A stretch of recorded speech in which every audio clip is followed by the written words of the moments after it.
Gangguan jin saka ni juga dia boleh memberi kesan kepada 6 aspek kehidupan kita. Yang pertamanya, jin saka tadi akan mengganggu fizikal kita. So yang tadi saya katalah, dia ada kesan lebam-lebam, bengkak-bengkak, pudis. Kadang-kadang ada penyakit-penyakit misteri, bengkak. Kalau yang ingat dalam grup Telegram baru ni, kaki dia tu bengkak, juga akibat gangguan jin saka juga.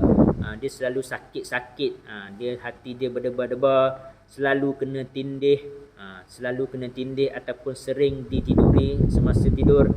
Okey, jin saka ni juga dia akan mengganggu mental si pesakit. So pesakit tadi biasanya akan jadi panas baran, cepat marah, mudi, cepat mengamuk sikit-sikit. Kalau orang Terengganu kata cepat mencak, bekeng, sikit-sikit nak mengamuk. Okey, gangguan jin saka ni juga biasanya mudah ternampak bayangan-bayangan, halusinasi.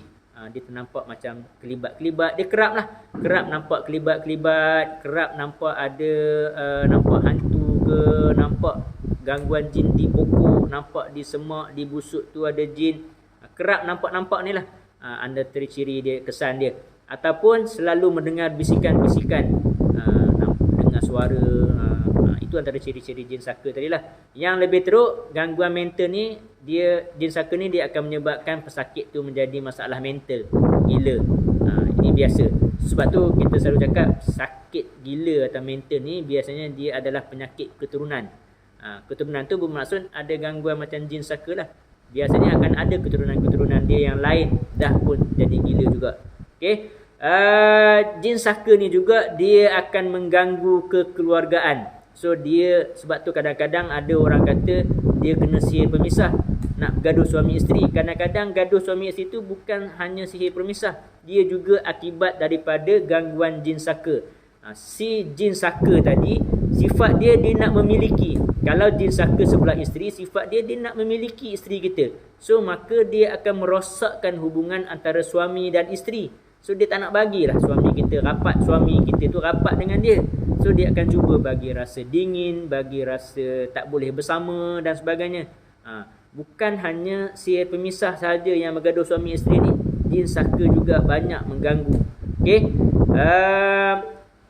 Jin saka juga dia akan buat juga hubungan mak ayah menjadi bergaduh dan sebagainya. Banyak. Okey, banyak jadi macam tu. Jin saka ni juga yang seterusnya banyak yang berlaku, dia menghalang jodoh. Sebab tu orang yang masalah berat jodoh, dia tidak, yang famous orang kata ini mesti kena sihir penghalang jodoh, sikit-sikit kena sihir penghalang jodoh. Sebab tu kita kena perhalusi simptom-simptom dia. Kadang-kadang banyak kes juga jin saka ni dia tak nak bagi kahwin.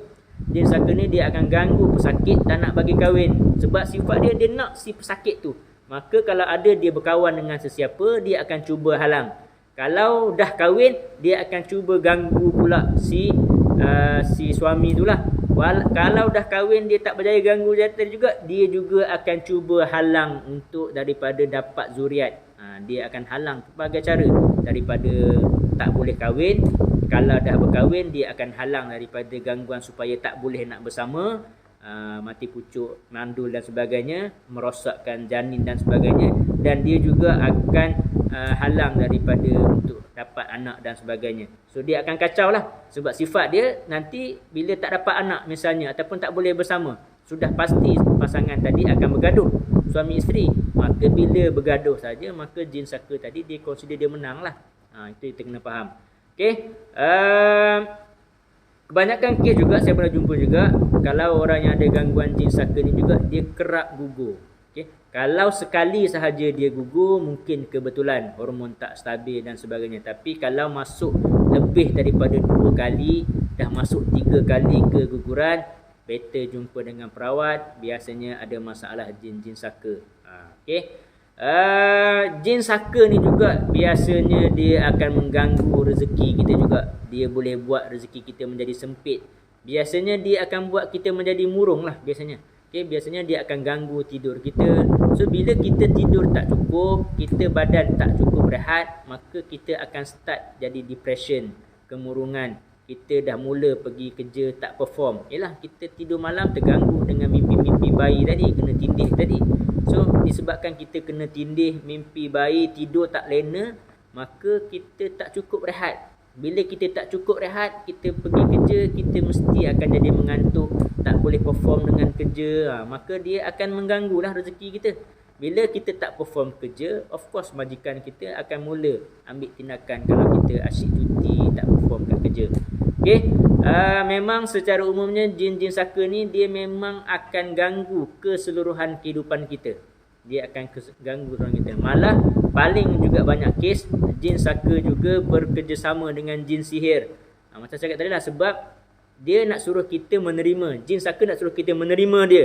So dia akan biar dulu jin sihir masuk. Bila kita berubat merata tak pulih-pulih, tak sembuh-sembuh, maka dia akan muncul tawarkan perkhidmatan dia supaya kita ambil dia, dan konon-kononnya dia nak jaga kita lah.